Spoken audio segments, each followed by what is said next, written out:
الحمد لله والصلاة والسلام على رسول الله وعلى آله وصحبه ومن اهتدى بهداه وأشهد أن لا إله إلا الله وحده لا شريك له وأشهد أن محمدا عبده ورسوله أما بعد اللهم لا سهل إلا ما جعلته سهلا وأنت تجعل الحزن إذا شئت سهلا فسهل علينا أمورنا كلها واجعلها خالصة لوجهك الكريم حتى نلقاك بها يوم القيامة ربي اشرح لي صدري ويسر لي أمري واحلل عقدة من لساني يفقه قولي. Donc ayyuha l'ikhwa, cette seconde intervention est dans la même lignée, à savoir l'exposé de la méthodologie employée par le frère Rachid Abu Hudhayfa, waffaqahu Allah, qu'Allah lui accorde la réussite, et le guide et nous guide de même. Donc cette méthodologie qu'il a empruntée dans sa vidéo dans laquelle il appelle à voter aux élections présidentielles pour ce qu'il dit être un moindre mal. Donc dans la continuité de ce que nous avions débuté, dans l'exposé de cette méthodologie de déduction et de compréhension des textes, nous allons retourner au hadith précédent, à savoir le hadith « Wa inna Allah la yu'ayyidu hada ad-dina bir-rajuli al-fajir » Et certes, Allah peut soutenir cette religion par un homme pervers. Et admettons que ce texte indique de par sa généralité la permission de soutenir un mécréant dans sa quête vers la tête d'un État. Admettons, bien que cette probabilité est fausse, comme on va le voir, Inch'Allah, par après. Et je pense que par ce qui a précédé, vous avez déjà pu comprendre, par la permission d'Allah subhanahu wa ta'ala, que cette probabilité est complètement erronée. Donc admettons que ce texte indique de par sa généralité la permission de soutenir un mécréant dans sa quête vers la tête d'un État. Et admettons de même que le vote n'indique que le simple soutien sans aucune forme d'adhésion d'un quelconque interdit religieux. Dans ce cas, voyons ce que disent les gens de science sur l'impact des causes de révélation des versets coraniques, des versets coraniques ou hadiths prophétiques sur la généralité de ces révélations. Et dans quelle mesure pouvons-nous appliquer un texte général sur l'ensemble de ses composants? Et par composants, je vise les cas de figure entrant dans la globalité des termes employés dans les textes, versets coraniques soient-ils ou hadiths prophétiques. Et quel est l'impact de ces causes, de ces asbab, sur la déduction des causes légales, ce qu'on appelle istinbatul manat, la déduction des causes légales, donc al-manat, ou la illa du hukm présent dans ces textes. Quel est l'impact de ces causes sur la déduction des causes légales du hukm présent dans ces textes?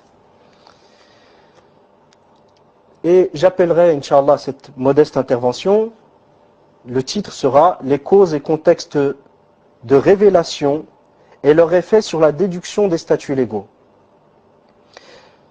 Je vise par statuts légaux, comme on va le voir par après, Inch'Allah, les obligations, recommandations, prohibitions, les choses blâmables, les permissions, les conditions, empêchements, les empêchements et causes de validité des actes d'adoration ou transactions, etc.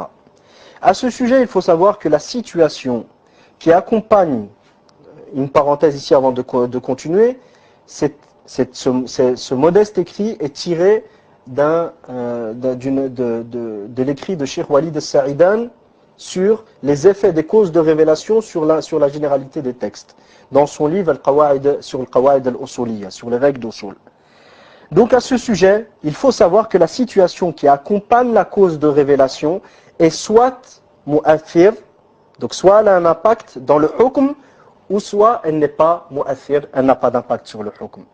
Et par mu'athir, je vise le fait que le sens même du hukm et sa signification ne peuvent être cernés qu'à travers la connaissance du contexte de révélation. Si maintenant le contexte de révélation est mu'athir, c'est-à-dire qu'il a un effet, le hukm sera alors spécifique à ce contexte, sans aucun lien avec des situations différentes. Et quand on parle de l'état de la cause de révélation, hal ou sababin nuzul, ou la situation qui accompagne la cause de révélation, donc appelée hal ou sababi an-nuzul, Il s'agit de la situation pour laquelle le verset fut révélé ou le hadith prononcé, sans aucune allusion aux personnes au sujet desquelles il fut révélé ou prononcé, mais bien de la seule situation de ces personnes. Et en introduction à ce modeste exposé, nous avons deux règles importantes, ayyuha al-ikhwatul kiram, hafizakumullah wa ra'akum. La première de ces règles est la suivante. Lorsqu'un hukm shar'i, un statut légal, est établi à diverses reprises et qu'après une cause donnée et dans un contexte précis, il est à nouveau affirmé, dans ce cas, nous disons quoi? Nous disons, si les termes employés sont généraux, on devra considérer le hukm prononcé de manière absolue, inconditionnée et sans limite aucune, par un contexte précis. Et lorsqu'on parle, ayyuha al-ikhwatul kiram, de considération, ici, qui est la traduction approximative du terme arabe al-ibra, il s'agit de l'ensemble des statuts légaux, al-ahkam al-shar'iyya, pouvant être déduites du texte cité précédemment, et qui se divisent en deux catégories. Les ahkam shar'iyya se divisent en deux catégories, comme le mentionne Al-Sheikh Abdul Karim al-Namla dans son commentaire de Al-Waraqat de l'imam Al-Juwayni, rahimahullah ta'ala.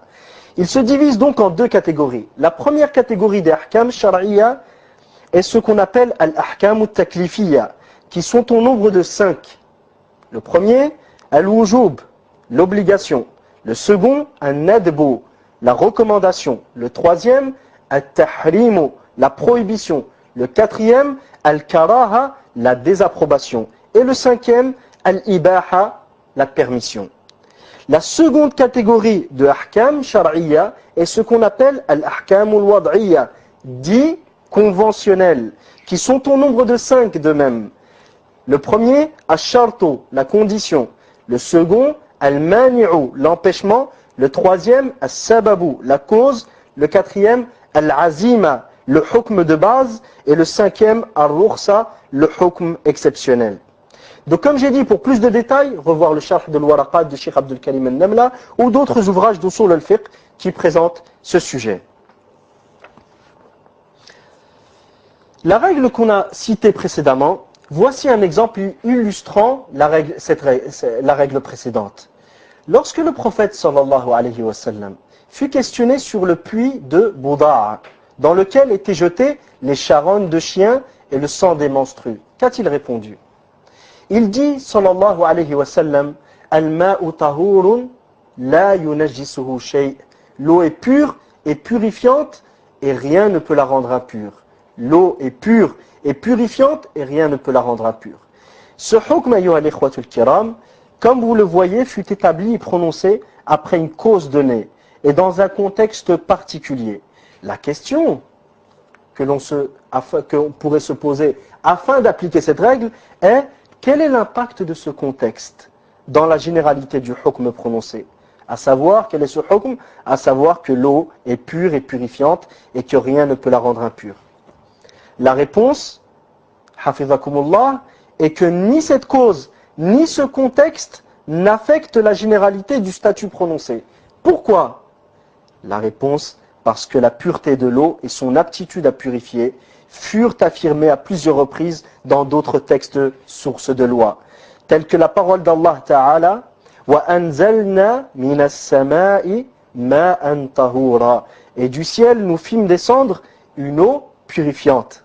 Par conséquent, ce hukm, que l'eau est pure et purifiante et que rien ne peut la rendre impure, c'est-à-dire que rien ne peut la rendre impure, c'est-à-dire que la simple présence d'impureté dans l'eau, aussi longtemps qu'elle n'altère pas l'une des 3 caractéristiques de l'eau, qui sont la couleur, le goût et l'odorat, la simple présence de ces impuretés n'affectera nullement la pureté de l'eau et son aptitude à purifier.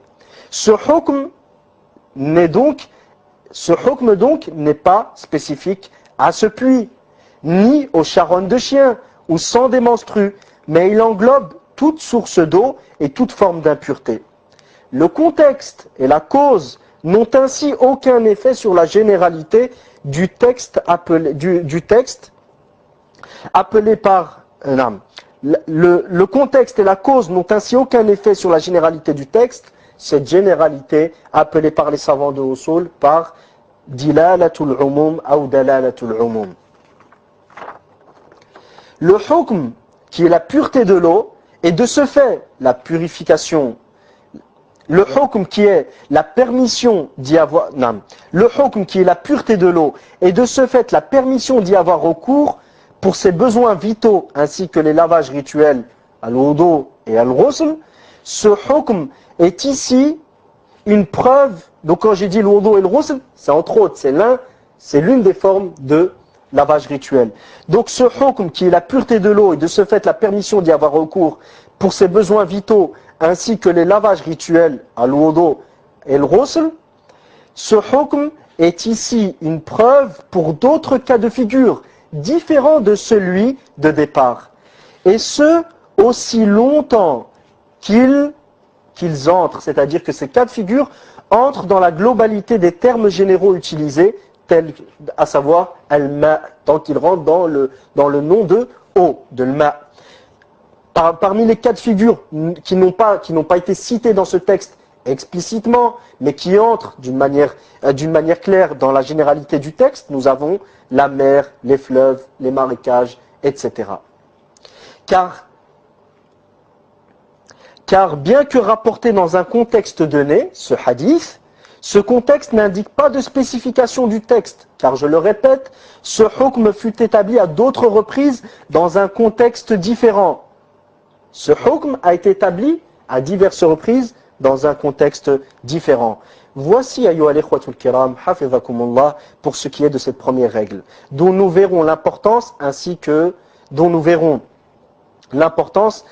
celle de sa consoeur pour l'argumentation, dans l'argumentation, quand nous traiterons de l'argumentation du frère Rachid, qu'Allah lui accorde la réussite dans la prochaine intervention.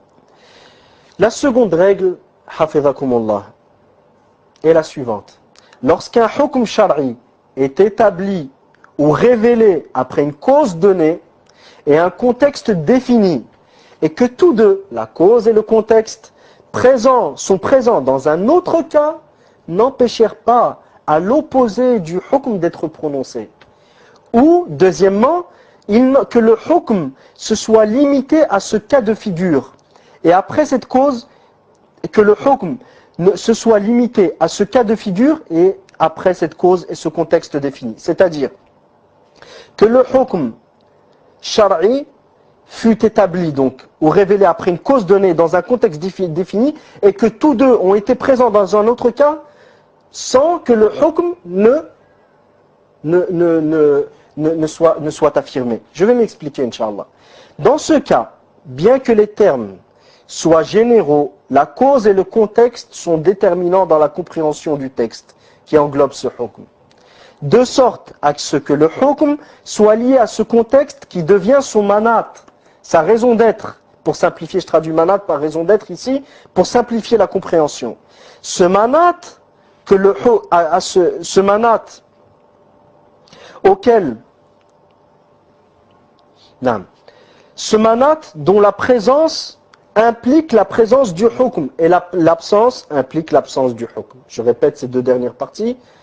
Dans ce cas, c'est-à-dire dans le cas où le hukm shar'i a été établi après une cause donnée, un contexte précis, mais que ce même contexte est présent dans un autre cas de figure, sans que le hukm ne soit présent, dans ce cas, bien que les termes soient généraux, la cause et le contexte sont déterminants dans la compréhension du texte qui englobe ce hukm. De sorte à ce que le hukm soit lié, que le statut prononcé soit lié à ce contexte qui devient son manat, sa raison d'être. Je dis raison d'être pour simplifier la compréhension. Ce manat dont la présence implique la présence du hukm et l'absence implique l'absence du hukm. Voici un exemple, ayyuha al-ikhwa, hafizakumullah, illustrant ce qui pourrait paraître être du chinois jusqu'ici. Quel est cet exemple ? Le prophète sallallahu alayhi wa sallam a dit, dans le hadith rapporté par l'imam al-Bukhari, Laysa min al-birri as-siyamu fi safar. Le jeûne lors du voyage n'est pas un acte de piété.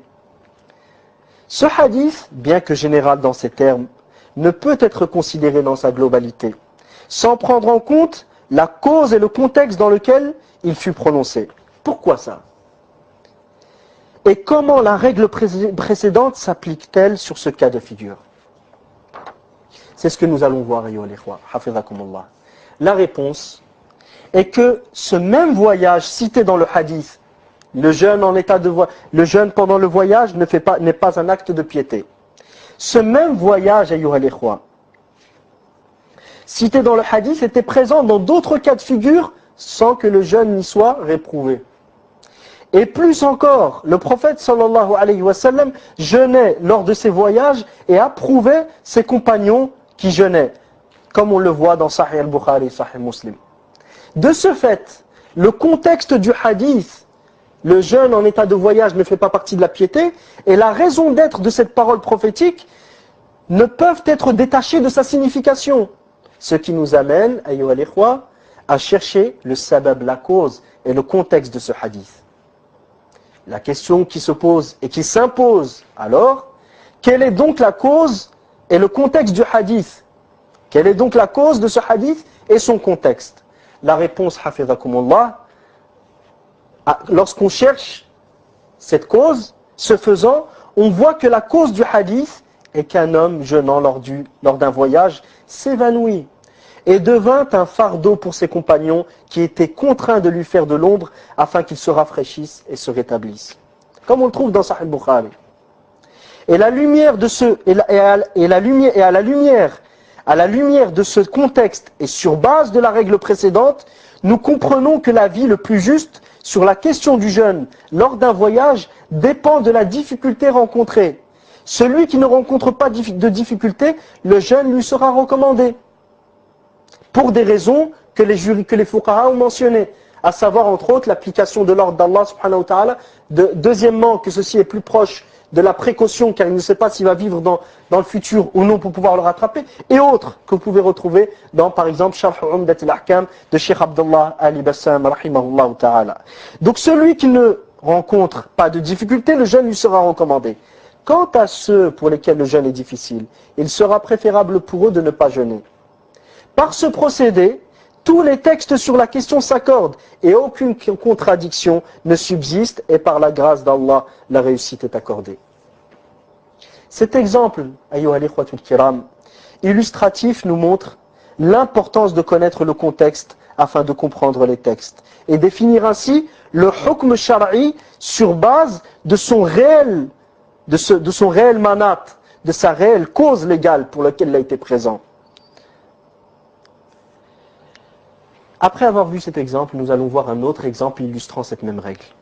Un second exemple qui, je l'espère, Inch'Allah, voici donc un second exemple qui, je l'espère, Inch'Allah, mettra plus de lumière sur ce point, afin que l'application de ces règles sur le hadith évoqué par le frère Abu Hudhayfa, waffaqahullah, qu'Allah lui accorde la réussite et le guide, et nous guide de même, dans son argumentation, donc qu'il a évoqué dans son argumentation, que la compréhension de la réponse qui va suivre, Inch'Allah, dans l'intervention prochaine, soit plus aisé. D'accord? Voici un second exemple. Le verset sur Al-Li'an. Quel est le verset sur Al-Li'an? Je cite la traduction approximative de ce verset. Allah subhanahu wa ta'ala nous dit: et quant à ceux qui lancent des accusations contre leurs propres épouses, sans avoir d'autres témoins qu'eux-mêmes, le témoignage de l'un d'eux doit être une quadruple attestation par Allah qu'il est du nombre des véridiques. Et la cinquième attestation est que la malédiction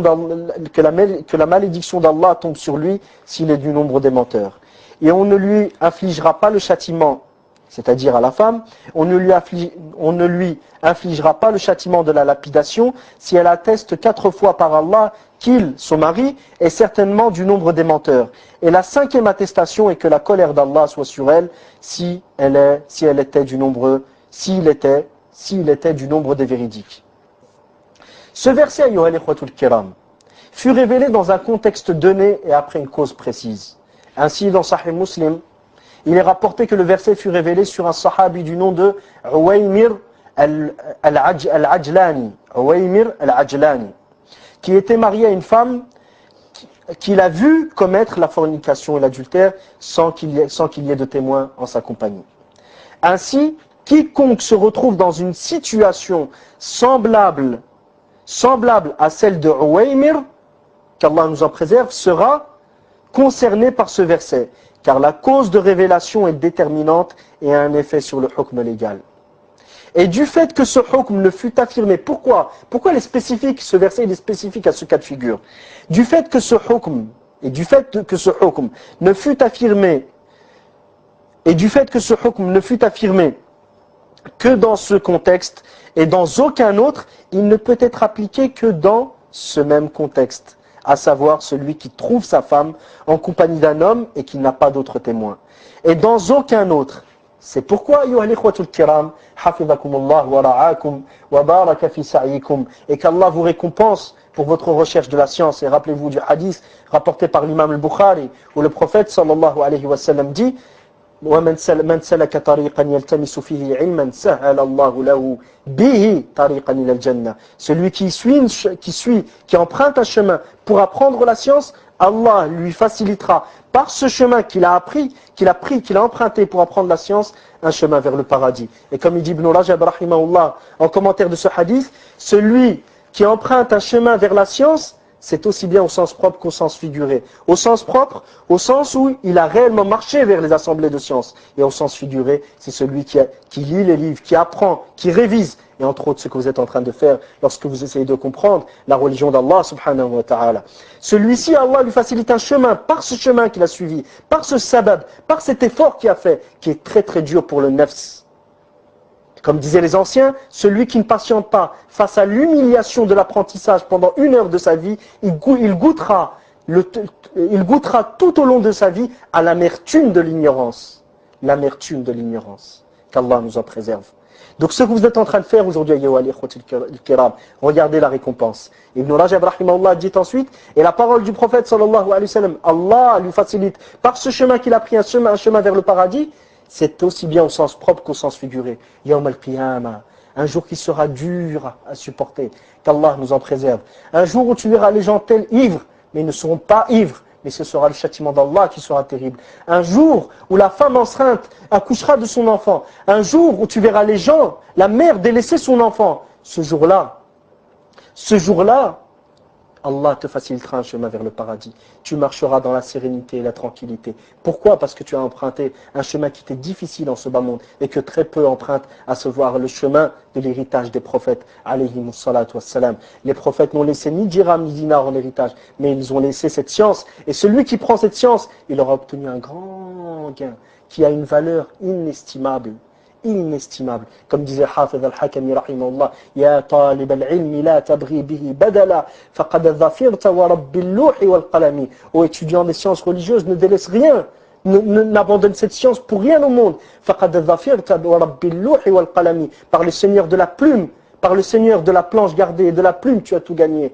العلم أحلى وأغلى ما له استمعت أذن وأعرب عنه ناطق بلسانه. La science est la chose la plus délicieuse et la plus valeureuse qu'une oreille ait pu écouter ou qu'une langue ait pu prononcer. Jusqu'à la fin de ces vers de poésie qui sont nobles et très riches. Donc, ayyuha al-ikhwatul kiram, as-sabra wal musabara. Patientez, faites preuve de patience. Car la patience, comme dit le prophète sallallahu alayhi wa sallam, dans le hadith que vous retrouvez dans les 40 hadiths de Nawawi, la patience est une lanterne. Et la lanterne, regardez à l'intérieur comment elle est. Elle brûle. Donc la patience, ça te brûle intérieurement. Mais les effets, c'est quoi?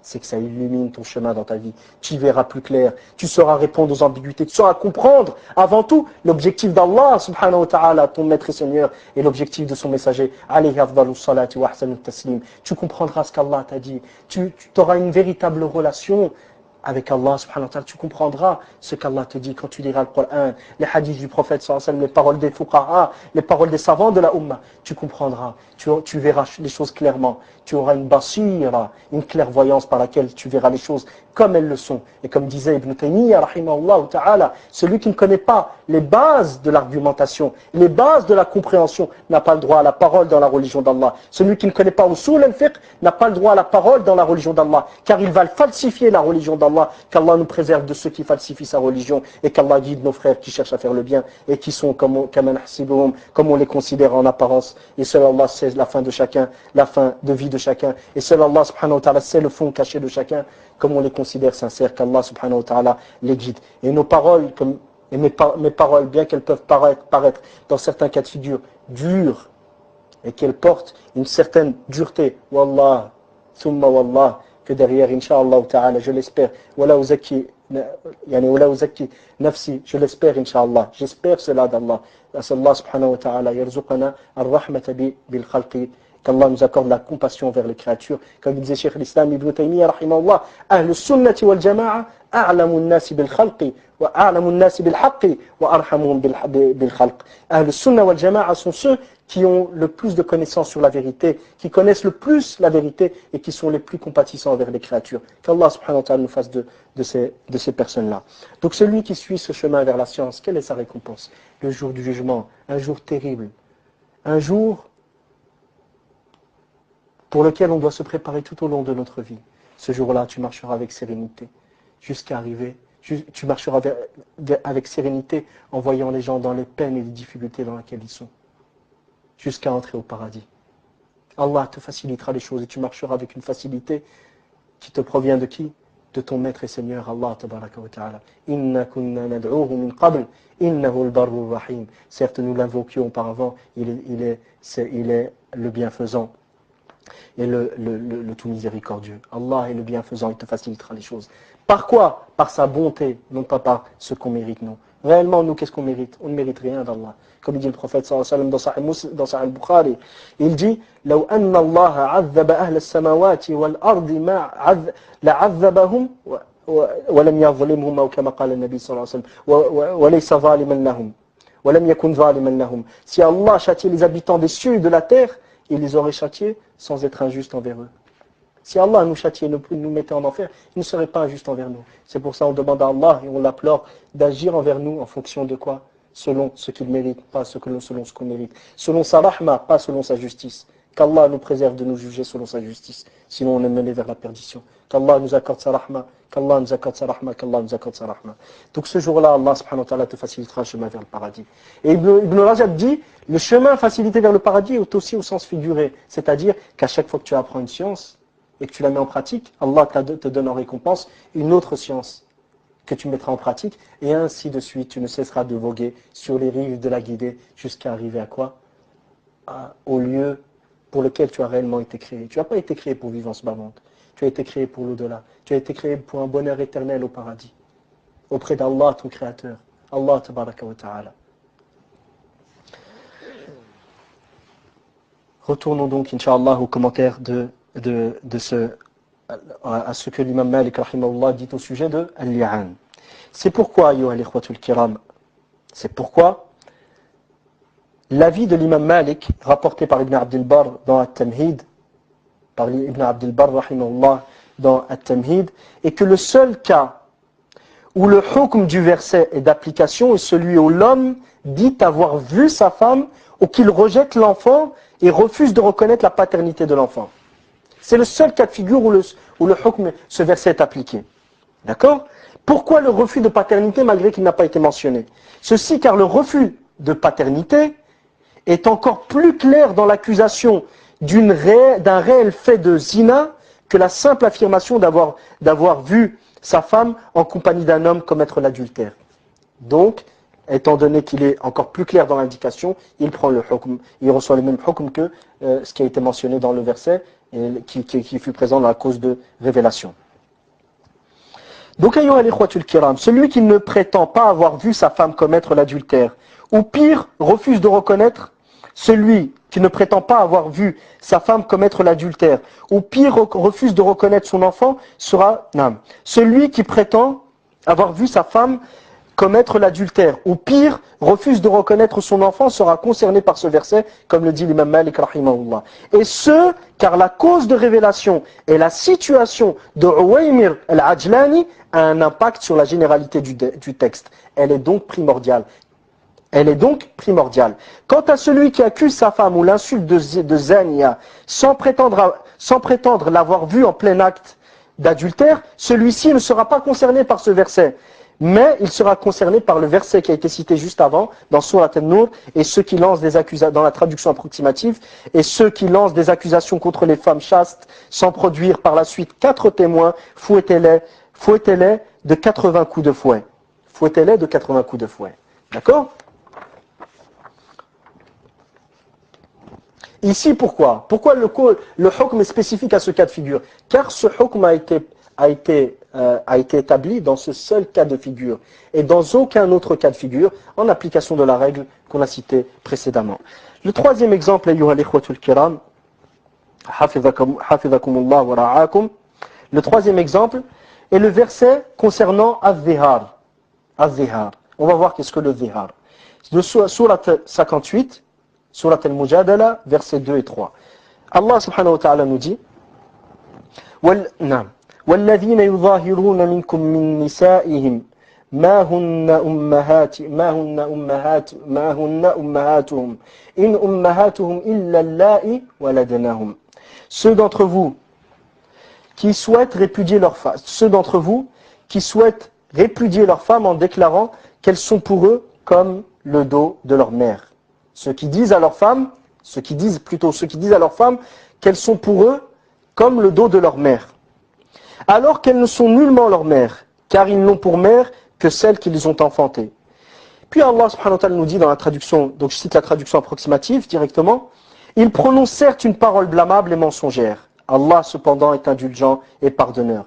Ceux qui comparent leurs femmes au dos de leur mère, puis reviennent sur ce qu'ils ont dit, doivent affranchir un esclave avant d'avoir aucun contact conjugal avec leur femme. C'est ce dont on vous exhorte et Allah est parfaitement connaisseur de ce que vous faites. Ces versets, ayyuha al-ikhwatul kiram, bien que généraux dans leurs termes, furent révélés suite à une cause précise et dans un contexte donné. Et le hukm qu'on y retrouve ne fut révélé qu'à cette seule occasion. Ces versets concernent un compagnon du nom de Aus ibn Samit. Lorsqu'il dit à son épouse « Tu es pour moi comme le dos de ma mère », c'est-à-dire qu'à compter d'aujourd'hui, il m'est interdit d'avoir des rapports conjugaux avec toi, au même titre que cela m'est interdit avec ma mère. Sa femme se plaignit alors au messager d'Allah, sallallahu alayhi wa sallam, qui lui répondit « Préserve-toi de la colère d'Allah et du châtiment d'Allah, préserve-toi de la colère et du châtiment d'Allah, et patiente, car rappelle-toi qu'il est ton cousin paternel. » Car rappelle-toi qu'il est ton cousin paternel. Suite à quoi ces versets furent révélés. De ce fait, on peut déduire que, premièrement, seul Aus ibn Samit et ceux qui correspondent à ces critères seront concernés par ce verset. Et par les critères ici, on vise les critères sans lesquels le hukm ne serait pas d'actualité, et non les critères tels que son nom, son âge, etc. Deuxièmement, par conséquent, l'avis le plus apparent est que celui qui compare sa femme à sa mère ou une femme qui lui est éternellement interdite entrera dans la généralité des textes. Tel que celui qui la compare à sa grand-mère, sa sœur, à sa grand-mère, à sa sœur, à sa tante paternelle ou à sa tante maternelle. Voir pour plus de détails, Al-Mughni d'Ibn Qudama au chapitre sur Az-Zihar. Cet avis selon lequel celui qui compare sa femme à sa grand-mère, à sa tante maternelle, à sa tante paternelle, à sa sœur, cet avis selon lequel ceci entre dans le hukm, la généralité du verset, est celui de la grande majorité des savants tels que Hassan al-Basri, Ata ibn Abi Rabah, Jabir ibn Zayd, al-Sha'bi, Ibrahim al-Nakha'i, al-Zuhri, Sufyan al-Thawri, Abu Amr al-Awza'i, Malik, Ishaq ibn Rahwayh, Abu Ubayd ibn Abdissalam, Abu Thawr, de même que les savants de l'école de l'imam Abu Hanifa, et de Shafi'i selon son avis en Égypte. Et dans l'ancien avis, l'imam Shafi'i affirmait que ce hukm est spécifique à la mère et la grand-mère. Pourquoi ? Car celle-ci entre dans la définition, que la grand-mère, linguistiquement parlant, on peut la qualifier de mère. Et que le verset coranique est spécifique à la mère. Par conséquent, Et en l'absence de ce terme, le hukm est absent. Mais la grand-mère est concernée. Pourquoi? Parce qu'elle entre dans la généralité du terme mère qui a été cité dans le verset.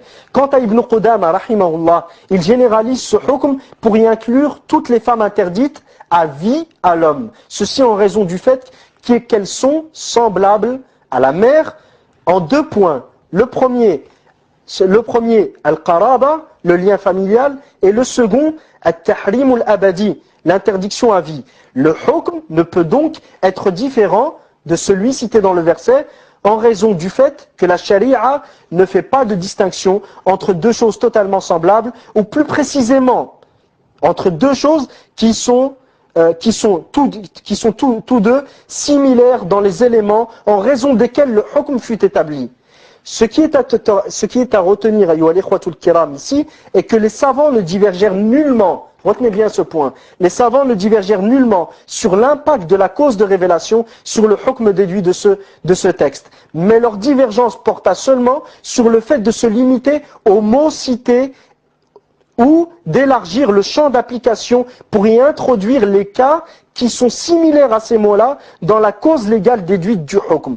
Cette cause légale, ayyuhal ikhwa, hafizakumullah, cette cause légale déduite, dans laquelle, c'est-à-dire cette cause légale déduite qui, dès lors qu'elle est présente dans un cas de figure, ces savants-là font entrer ce cas dans la généralité du texte, cette cause légale déduite est appelée, chez les savants de l'usul, al-illatul mustanbata.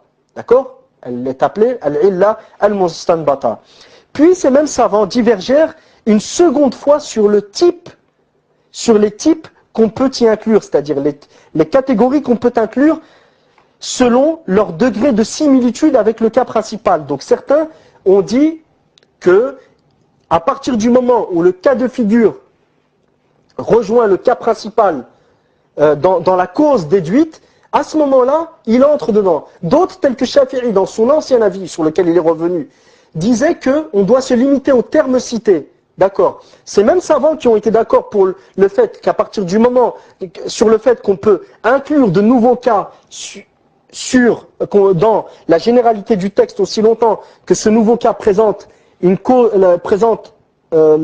similitude avec le cas de départ, ces mêmes savants ont divergé sur les types qu'on peut y inclure, selon leur degré de similitude avec le cas principal, à savoir dire, le cas principal quel est-il? Le fait de dire à son épouse, tu es pour moi tel le dos de ma mère. Certains de ces savants prirent en compte les 2 éléments précédemment cités, à savoir al-qaraba, le lien familial, plus al-tahrim al-abadi, l'interdiction à vie. Donc, la cause légale du hukm selon ces savants est une cause légale composée de 2 éléments primordiaux et dont la présence est une condition sine qua non de la validité du hukm qui sera déduit ensuite. Donc, certains savants ont pris en compte les 2 éléments précédemment cités, à savoir al-qaraba, le lien familial, plus al-tahrim al-abadi, l'interdiction à vie. D'autres, tels que l'imam al-Shafi'i, rahimahullah, dans son ancien avis, ne prirent en compte que le terme mère et ce qu'il englobe linguistiquement, à savoir la mère et la grand-mère. D'autres encore prirent en compte le second élément seulement, à savoir al-tahrim al-abadi, le fait que la femme à laquelle il compare son épouse, dans le fait de lui dire qu'elle lui est interdite, que cette femme lui soit interdite à vie. Ajoutant donc à la liste précédemment citée, à savoir la liste précédemment citée dans le premier cas, à savoir la grand-mère, la tante maternelle, la tante paternelle et la sœur, ils ont ajouté la mère par allaitement, les sœurs par allaitement, les épouses de ses pères et ses enfants, et les mères de nos femmes et les mères de nos épouses, de même que les filles des épouses avec lesquelles l'homme a consommé le mariage. Donc ils ont inclus, étant donné qu'ils ont pris en compte que le fait que les femmes soient interdites à vie, ils ont dit si un homme vient dire à son épouse, tu m'es interdite comme ma mère d'allaitement, ou tu m'es interdite comme ma sœur d'allaitement, ou tu m'es interdite comme la fille de mon ex-femme, ou de ma femme actuelle, ou tu m'es interdite comme ou tu m'es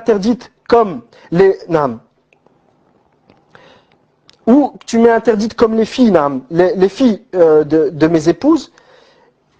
avec lesquelles il a consommé, les filles de ses épouses avec lesquelles il a consommé le mariage, si jamais il dit cela, ce sera un vihar et il sera concerné par le verset. Donc s'il veut revenir avec cette femme, il doit libérer un esclave. Vu que si ce n'est pas possible, qu'est-ce qu'il doit faire? Il doit, jusqu'à la fin des versets qui ont été mentionnés, des ahkam qui ont été cités dans la sourate Al-Mujadala, la sourate numéro 58.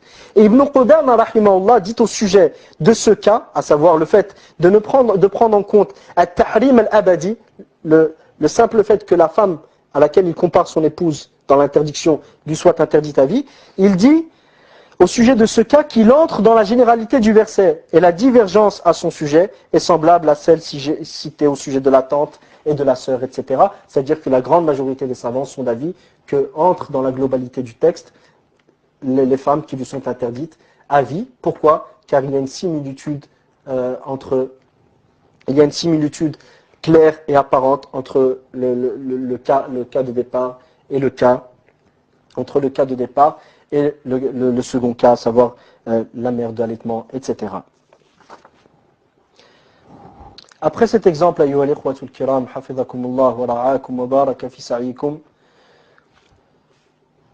le point suivant avec lequel nous clôturerons cette seconde intervention, Inch'Allah, est que ce verset que nous venons de voir ne concerne pas celui qui jure de divorcer son épouse, ou qui dit « tu me seras interdite si tu fais telle et telle chose » et autres cas similaires. Cet avis est celui de la grande majorité des fuqaha, tels que Malik et Shafi'i, comme le précise Ibn Qudama dans Al-Mughni, au chapitre « Celui qui dit à son épouse, tu m'es interdite ». Anti alayya haramun. Pour quelle raison il n'entre pas dedans? Pourquoi? Parce que ce hukm n'a été cité qu'après ce contexte bien précis. Les cas de figure qui ne sont pas similaires à celui-ci ne sont pas concernés par le verset. Nous voyons donc que le contexte fut déterminant et que n'entre dans la globalité des termes que le mot zahir, dont nous avons vu les caractéristiques et celui qui est pareil à ce mot zahir. Ceci car la cause de révélation a un effet sur le hukm, lequel ne vit le jour qu'après cette cause et dans ce seul contexte, sans être établi dans d'autres cas de figure. Ce qui prouve bel et bien l'influence du contexte sur le hukm, et Allah demeure le plus savant. Et pour terminer, ayyuha al-ikhwatul kiram, cette introduction théorique, qu'Allah nous accorde à tous la réussite et vous accorde vos récompenses pour votre patience à l'écoute de cette intervention. Je résume le sujet que nous avons vu aujourd'hui, Inch'Allah, en quelques mots. Les causes et contextes de révélation ou de prononciation d'un hadith peuvent influer la généralité des textes dans certains cas, et dans d'autres, ils n'influent pas la généralité des textes, et on doit prendre en compte la globalité des termes employés. Si le hukm shara'i est prononcé après une cause donnée, nous avons deux cas de figure. Si ce hukm fut prononcé à diverses reprises, à d'autres reprises, dans ce cas, la cause n'a aucun effet sur la spécification du hukm. Si le hukm fut prononcé à d'autres reprises, qui sont différentes, et dans d'autres cas différents de ce cas-là, dans ce cas, la cause n'a aucun effet sur la spécification du hukm, si ce n'est, comme le mentionne Al-Amin al-Shanqiti, rahimahullah ta'ala, dans Al-Mudhakkira fi usul al-fiqh, que cela indique, c'est-à-dire quand un hukm est cité, qu'un hukm fut prononcé à diverses reprises, qu'un hukm a été cité après une cause donnée, cela indique, comme le dit l'Amin al-Shanqiti, ça c'est une faïda en plus, que cette cause est concernée de manière certaine, c'est-à-dire qat'iyya, par la généralité du texte. D'accord? Quand nous avons un hukm établi après une cause, ceci montre que cette cause-là entre de manière certaine dans le hukm, dans la généralité du verset. Donc je reviens sur le résumé. Si le hukm shara'i est prononcé après une cause donnée, si ce hukm fut prononcé à d'autres reprises et dans d'autres cas, dans ce cas la cause n'a aucun effet sur la spécification du hukm. Exemple, le hadith du puits de Bouda'a avec le sang des menstrués, les chiens chevrons de chiens qui étaient jetés. Deuxième cas, le second cas, lorsque le hukm n'est prononcé qu'après cette seule cause, laquelle fut présente dans d'autres cas sans pour autant que le hukm ne soit présent. D'accord? Dans ce cas, le hukm la cause dans laquelle le verset a été, après laquelle le verset a été révélé, ou le contexte dans lequel le hadith a été prononcé, est primordial dans la compréhension du texte. D'accord? Exemple, le hadith, le jeûne en voyage ne fait pas partie de la piété. Dans les prochaines interventions, nous verrons, Inch'Allah, les points suivants. Premièrement, la réelle nature du hadith. Allah peut soutenir cette religion par un homme pervers. Et dans quelle catégorie de textes entre-t-il? De même que nous verrons, Inch'Allah, l'application des règles précédemment citées, qu'on a citées aujourd'hui, sur ce cas. D'accord? Et d'autres points qui suivront avec la permission d'Allah. Wala hawla wala quwwata illa billah. Wa sallallahu sallam wa baraka ala nabiyyina Muhammad wa ala alihi wa sahbihi ajma'in. Walhamdulillahi rabbil alamin.